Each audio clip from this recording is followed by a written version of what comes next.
तो मेरी attack on Titan देखने की जर्नी शुरू होती है दिसंबर 2020 में। और उन दिनों मैंने गिन चुन के 2-3 एनिमे ही देख रखी थी, and one of them was death note. और मोर लाइक मैंने डेथ नोट की एक्सप्लेनेशन सुनी थी हिंदी में, और मुझे वो पसंद आई।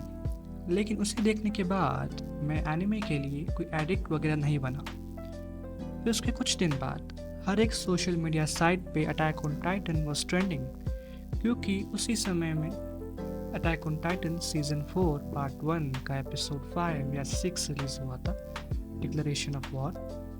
And everyone was talking like AOT just shocked the world. AOT just introduced the best plot twist in the entire anime history.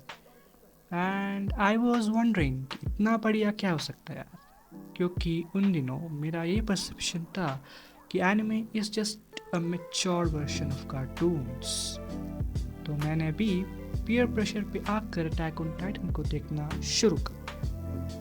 And जब मैंने स्टार्ट किया तो the first scene of the first episode just hook me up.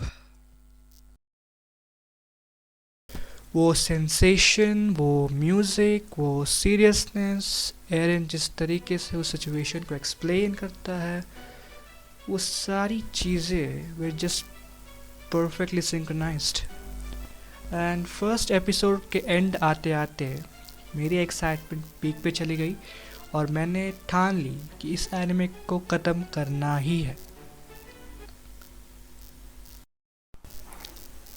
AOT अपने सारे department में quality output को देता है, चाहे वो स्टोरी हो, कैरेक्टर्स हो, एनिमेशन हो, एक्शन हो, ट्विस्ट हो या जो भी हो। ये सभी चीज़ें इस शो को मास्टरपीस बना देती हैं। स्पेशली इसके ट्विस्ट और एक्शंस आर गॉड लेवल। तो चलो इन दोनों एस्पेक्ट्स के ऊपर बात करते हैं, because in my opinion these two are the things that makes this show unique and innovative from all other show. AOT show का मेन सक्सेस होने का कारण है इसके प्लॉट ट्विस्ट। इसके प्लॉट ट्विस्ट इतनी ज़्यादा इम्पैक्टफुल है कि ये हम सबको इस शो में घुसा देगी।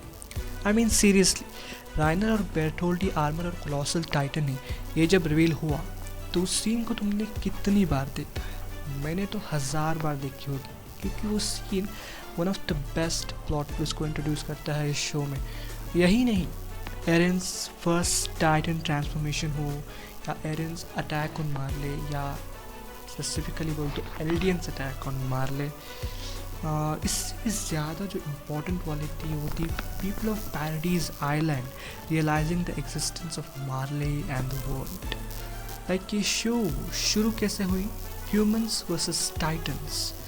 मतलब हमें लगता था कि इस दुनिया में टाइटन्स पे क्रीचर्स है, बट जैसे जैसे ये शो आगे बढ़ता है हमें पता चलता है कि मार्ले नामक एक देश है जो वहाँ के एल्डियंस जो कानून को तोड़ते हैं और क्राइम करते हैं, उन्हें टाइटन पे ट्रांसफॉर्म करके इस आइलैंड पे छोड़ देते थे ताकि वे फाउंडिंग टाइटन को वापस ले लें उनसे। सीज़न 3 के बाद ये शो ह्यूमंस वर्सेस टाइटन्स को छोड़कर ह्यूमंस वर्सेस ह्यूमंस बन जाते हैं, और टाइटन्स बन जाते हैं आज के ज़माने के न्यूक्लियर वेपन्स, जिसे लड़ाई पे दौरान इस्तेमाल किया जाता है। और यही बात मुझे इसायामा की बहुत अच्छी लगी कि उन्होंने एक काल्पनिक दुनिया बनाया जो हमारे इस रियल वर्ल्ड से बहुत ज़्यादा रिजेंबल करता है।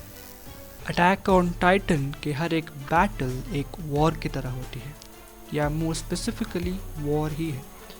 ये सभी बैटल इतने इंटरेस्टिंग होते हैं कि तुम अंत में सरप्राइज ज़रूर हो जाओगे। और इन सभी बैटल को लड़ने का कारण या जो पॉलिटिकल सेल्फिश, जब राइनर, बेरटोल्ट और एनी अपने मिशन के लिए जाते हैं तो ये उनका खुद का डिसीजन था, क्योंकि उनके मन में ये फीड किया गया था कि people in Paradis Island are devils, इसलिए वे लोग वहाँ अटैक करते।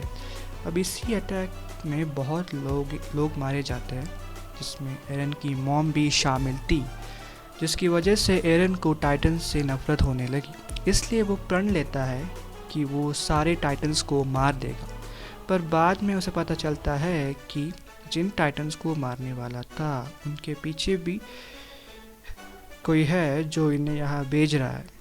फिर अपने पापा की मेमोरी से उसे क्लियर पिक्चर मिल जाती है और वो चल पड़ता है मार्ले और पूरे वर्ल्ड को डिस्ट्रॉय करने के लिए। मतलब तुम सोच सकते हो इस कहानी को किस तरीके से बनाया गया है।